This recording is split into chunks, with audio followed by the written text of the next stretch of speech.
UEFA Nations ലീഗിൽ സെമിയിലേക്ക് മുന്നേറി Portugal. രണ്ടാം പാദ ക്വാർട്ടർ ഫൈനലിൽ എക്സ്ട്രാ ടൈം വരെ നീണ്ട പോരാട്ടത്തിനൊടുവിൽ ഡെൻമാർക്കിനെ 2-നെതിരെ 5 ഗോളുകൾക്ക് പരാജയപ്പെടുത്തിയാണ് പോർച്ചുഗലിന്റെ സെമി പ്രവേശനം. ആദ്യ പാദത്തിൽ പോർച്ചുഗൽ 1 ഗോളിന് പരാജയപ്പെട്ടിരുന്നു. അഗ്രഗേറ്റ് സ്കോറിൽ 5-3 വിജയത്തോടെയാണ് പോർച്ചുഗൽ സെമി ഉറപ്പിച്ചത്. പോർച്ചുഗലിൽ നടന്ന മത്സരത്തിൽ തുടക്കത്തിൽ തന്നെ പറങ്കിപ്പടയ്ക്ക് പെനാൽറ്റിയിലൂടെ മുന്നിലെത്താൻ അവസരമൊരുങ്ങിയെങ്കിലും ക്രിസ്ത്യാനോ റൊണാൾഡോയുടെ പെനാൽറ്റി ഡെൻമാർക്ക് കീപ്പർ രക്ഷപ്പെടുത്തി.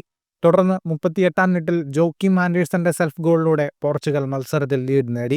രണ്ടാം പകുതിയിൽ 56-ാം മിനിറ്റിൽ റാസ്മസ് ക്രിസ്റ്റൻസിലൂടെ ഡെൻമാർക്ക് മത്സരത്തിലൊപ്പമെത്തി. ഇതോടെ അഗ്രഗേറ്റ് സ്കോറിൽ ഡെൻമാർക്ക് വീണ്ടും മുന്നിൽ. 72-ാം മിനിറ്റിൽ റൊണാൾഡോയുടെ ഗോളിൽ പോർച്ചുഗൽ വീണ്ടും ലീഡെടുത്തു. ഇതോടെ അഗ്രഗേറ്റ് സ്കോർ തുല്യമായി. എന്നാൽ 76-ാം മിനിറ്റിൽ ക്രിസ്ത്യൻ എറിക്സണിലൂടെ ഡെൻമാർക്ക് വീണ്ടും ഗോൾ നേടിയതോടെ അഗ്രഗേറ്റ് സ്കോറിൽ ഡെൻമാർക്ക് 3-2 മുന്നിലെത്തി. പോർച്ചുഗൽ പരാജയപ്പെടുമെന്ന് തോന്നിക്കവേ 86-ാം മിനിറ്റിൽ പോർച്ചുഗലിനായി ട്രിങ്കാവോയുടെ ഗോൾ അഗ്രഗേറ്റ് സ്കോർ തുല്യമാക്കി. ഇതോടെ കളി എക്സ്ട്രാ ടൈമിലേക്ക് നീണ്ടു. എക്സ്ട്രാ ടൈമിന്റെ ആദ്യ മിനിറ്റിൽ വീണ്ടും ഗോൾ നേടി ട്രിങ്കാവോ പോർച്ചുഗലിന് ലീഡ് നൽകി. തുടർന്ന് പകരക്കാരനായി ഇറങ്ങിയ ഗോൺസാലോ റാമോസ് പോർച്ചുഗലിന്റെ 5ാം ഗോളും നേടി വിജയവും സെമിയും ഉറപ്പിച്ചു. സെമിയിൽ ജർമ്മനിയാണ് പോർച്ചുഗലിന്റെ എതിരാളികൾ. ഫുട്ബോൾ ലോകത്തെ കൂടുതൽ വാർത്തകൾക്കും വിശേഷങ്ങൾക്കുമായി സ്പോർട്സ് കഫേ സബ്സ്ക്രൈബ് ചെയ്യുക.